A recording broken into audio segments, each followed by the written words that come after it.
Amado Dios y Padre Celestial, te doy infinitas gracias, Señor, por darme este precioso privilegio. Bueno, y estamos empezando la semana, pero terminando el mes de septiembre, ¿sí? Es el último día del mes de septiembre y quiero concluir con ese tema que les he venido presentando durante esos días, y es el tema sobre qué es el reino de los cielos, ¿verdad? Vamos a recordar que el reino de los cielos, vamos a desglosar primero qué es un reino.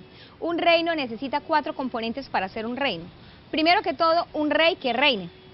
Amén. Segundo, unos súbditos que acepten ese reinado, que lo declaren, que ese es el rey. Tercero, unas leyes u ordenanzas que se cumplan, que haya un ente encargado de administrar esas enseñanzas de ese reino. Y por último, un territorio donde ese reino se entrone. Entonces, para nosotros, el reino es el reino de los cielos, el rey es Jesucristo, el que reina. Los súbditos somos cada persona que lo hemos aceptado y declaramos que ese es nuestro rey. Amén. Las ordenanzas y las leyes las encontramos en este precioso libro que es la Biblia. Aquí está todo lo que Él quiere que nosotros cumplamos. Y el ente encargado de que esas leyes se cumplan visiblemente en la tierra es la iglesia. El reino, el territorio lo determina cada persona que confiesa que Jesucristo es su Salvador. De tal modo que yo puedo hacer que en mi casa el reino de los cielos se entrone con el solo hecho de confesar que Él es mi Rey, que yo acepto cumplir con su palabra y que yo determino que mi casa es un lugar donde se cumple la palabra y el mandato de Dios. Creo que se los he dicho y espero que este concepto tan sencillo haya quedado claro en su vida. Usted, querida persona que nos está mirando hoy, determina a quién le ofrece usted el territorio de su hogar, a quién le está ofreciendo usted la obediencia y qué le está enseñando usted a sus hijos. En el momento que usted diga, yo confieso que Jesucristo es mi Salvador, usted está diciendo que Él es el Rey. Y el reino de los cielos viene donde usted, porque eso fue lo que Él vino a hacer. Arrepiéntanse porque el reino de los cielos se ha acercado, y al hacerse Él hombre, lo atrajo hacia nosotros.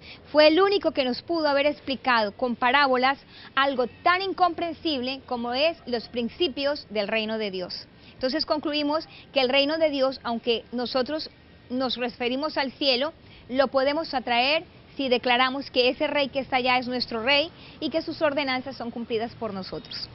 Para hablar un poco, ya no del mismo tema, sino ampliándolo a un tema de la Biblia muy bonito, es la segunda oportunidad que tengo el privilegio de compartir con este pastor. Aunque ya lo había conocido de antes, trajo muchas bendiciones a mi vida a través de su palabra profética. Lo leo muchas veces sus mensajes. Entonces, sin preámbulos, les quiero presentar al pastor Daniel Olarte. Pastor Daniel, bienvenido a La Última Palabra. Mi hermana Cici, muchas gracias por esta oportunidad, amable audiencia, muy contento de estar aquí y poder ser usado por Dios para traer una palabra en esta noche. Bueno, pastor, sí, me gusta mucho todo lo que... La tecnología es buena, pastor.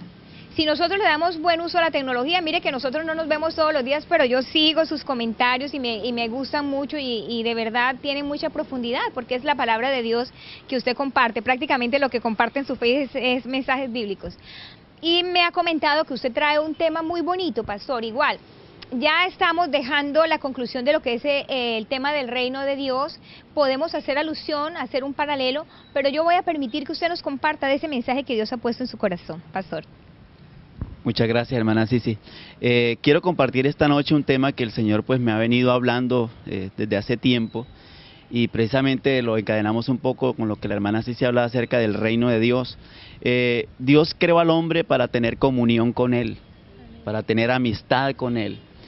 Dice la Escritura que lo hizo conforme a su imagen y semejanza, es decir, para que lo representara. No hay ningún otro ser en la tierra que se parezca a Dios, me refiero en el espíritu, en la capacidad de elegir, de decidir. Entonces, cuando hablamos del reino de Dios, hablamos del gobierno de Dios en la vida del ser humano, cualquiera que éste sea. Y desde el inicio de la creación encontramos cómo ese ser humano se rebeló contra Dios. No quiso aceptar el gobierno, el reino de Dios en su corazón. Y encontramos que hubo un diluvio universal por el cual fue destruida toda la humanidad, porque dice en Génesis 6 precisamente que vio Dios que de continuo el corazón del hombre se inclinaba hacia el mal, hacia la rebeldía contra el Señor. Entonces Dios dice, le dolió en su corazón y tomó la decisión de destruir el primer mundo que conocía esa época, esa generación. Y entonces quedó solamente Noé con sus 3 hijos, su familia, y de esos 3 hijos de Noé, uno llamado Can, tuvo su descendencia, y de ahí nació exactamente un bisnieto, creo que era un hombre llamado Nimrod. Vamos a hablar de Nimrod. ¿Quién era Nimrod? Fue el primer, podríamos decir, gobernante de esa época, poderoso. Se conoció inicialmente como un gran cazador, como una persona audaz para hacer esta tarea de poder capturar los animales que estaban en el campo. Yo estuve leyendo un poco acerca de cuáles son las características de un cazador, qué se requiere para ser un cazador. Entonces se requiere ser muy paciente, se requiere estudiar al animal que quiere cazar, hacerle un seguimiento, ¿cierto? Se requiere de mucha paciencia, de mucha diligencia, se requiere de valentía, de coraje, ¿cierto? Y finalmente pues se requiere de fuerza, de determinación. Y estas características las tenía Nimrod, de tal manera que se convirtió en el mejor cazador que había en esa época. Luego dice que Nimrod fue el primer constructor de ciudades, construyó 8 ciudades en total, o sea que fue un líder innato. Y muchas personas empezaron a seguir a Nimrod y dijeron, este hombre definitivamente es ilustre, y se convirtió en proverbio. Cuando veían a alguien que era muy destacado, decía, este es como Nimrod, este es hábil, es dirigente, es alguien al cual podemos seguir. Entonces lo que vamos a ver ahora es qué hizo Nimrod con toda esa capacidad que tenía. Qué bien, pastor. Si lo podríamos traer al mundo contemporáneo, estaríamos hablando casi de un Hitler, ¿sí? Un tipo con una capacidad, claro que Hitler lo usó para otra cosa, pero con una capacidad tenaz, un liderazgo impresionante. Entonces ahí vamos a ver si lo usó para bien o para mal. Usted síganos con esta historia. Correcto, buen punto, porque precisamente Nimrod podríamos decir que tenía el espíritu de oposición a Dios, es decir, el espíritu que llamamos hoy del anticristo. ¿Cuál es el espíritu del anticristo? Aquel que se revela a los principios de Dios. Entonces Dios había dado una palabra a Adán y Eva y dijo, llenen la tierra, multiplíquense, administren la tierra, pero poblen toda la creación, toda la tierra. Entonces, ¿qué protagonizó Nimrod? Dice que en ese tiempo había un mismo idioma en todos los habitantes de la tierra, hablaban un mismo lenguaje. ¿Y qué sucedió? Entonces pues todos decidieron asentarse en un lugar. Y dijeron ellos, guiados por Nimrod, vamos a hacernos un nombre, es decir, vamos a hacernos famosos. Vamos a establecernos de tal manera que nadie pueda esparcirnos del lugar donde nos hemos asentado. Ahora eso va en contravía de lo que Dios había establecido. Recordemos que se esparcieran y poblaran la tierra. O sea, mostró inmediatamente cuál era su intención de su corazón. Entonces dice la Escritura que decidieron elevar una torre, construir una torre, y escuche la frase, que llegue hasta el cielo. Apenas. Solamente que llegue hasta el cielo. ¿Qué quiere decir esto? Ahí vemos el gobierno humano en acción, la intención del ser humano de alcanzar niveles, poder, autoridad, dominio, pero aislado de la voluntad de Dios, del gobierno de Dios, de los parámetros de Dios. Qué lindo, pastor, y mire cómo vamos llevando, ¿verdad? O sea, vamos llegando a eso mismo, o sea, el que no se somete al reino de Dios está en contra de él, así de sencillo, pastor, ¿sí? Entonces, podemos alcanzar un liderazgo, no está mal, sencillamente, ¿qué fue lo que hizo Nimrod?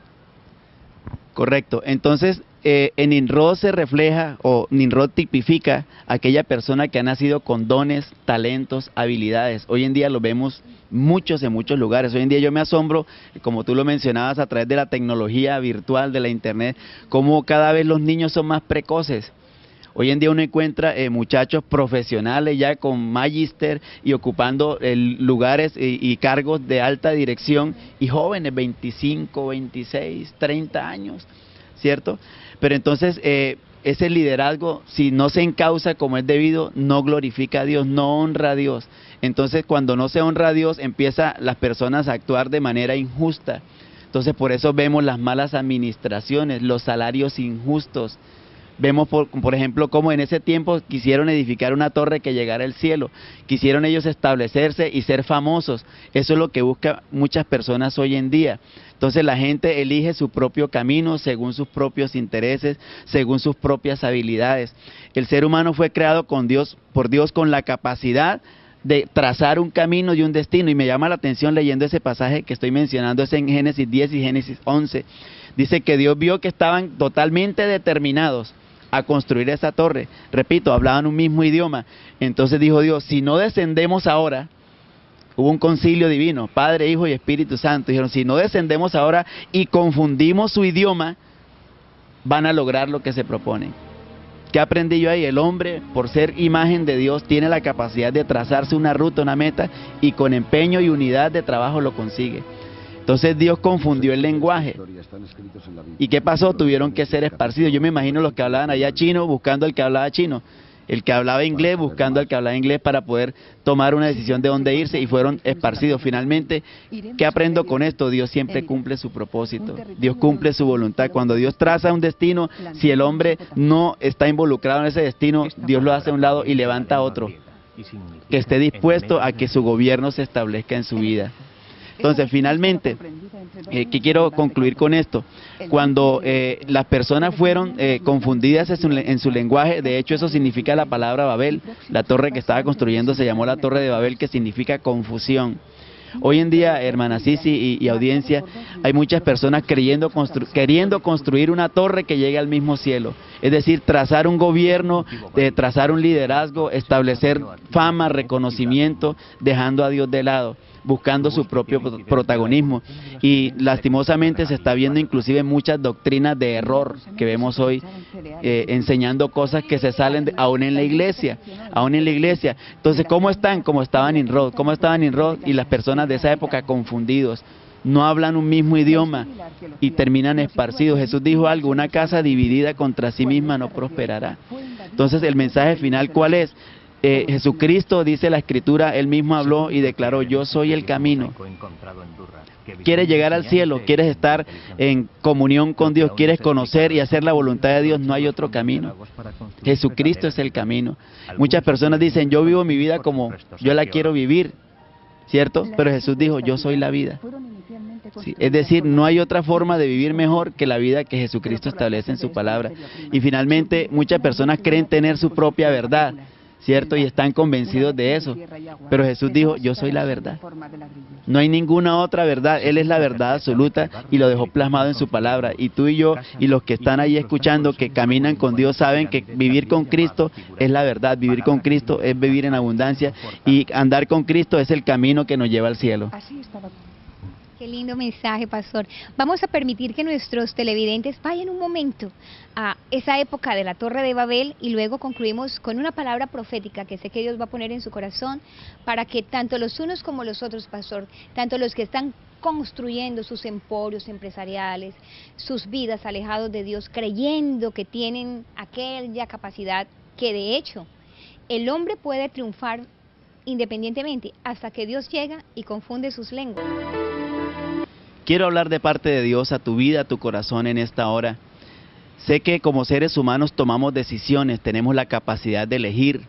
Nunca alguien va a llegar a un terminal de transportes y coger el primer bus que salga sin saber para dónde va. Eso implica una decisión, para dónde cojo, qué camino tomo.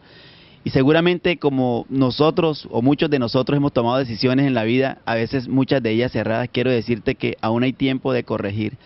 El reino de Dios se hace vigente y se hace real en aquel que simplemente le dice, Señor, yo reconozco que me equivoqué y quiero que tú me muestres cuál es el camino. Jesucristo dijo, yo soy el camino, yo soy la verdad, yo soy la vida. Y Él dijo, el que a mí viene no le echo fuera.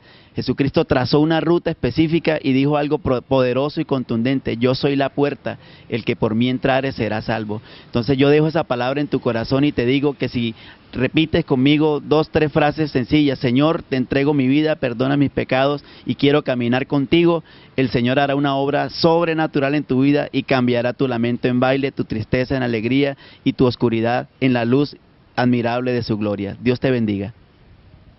Qué lindo, pastor, qué bonita palabra, y de verdad la he tomado, le dije a él que yo la iba a tomar, amén, la tomo para mi vida. Querido amigo, querido hermano, siempre estamos a tiempo con Dios de girar en torno del camino que llevábamos y volvernos a Él, porque la última palabra en cualquier circunstancia la tiene Dios. Que el Señor le bendiga, pastor, muchas gracias. Sí, muchas gracias. Saludos a su esposa y Igualmente, a su familia. gracias. Muy buenas noches. Y la última palabra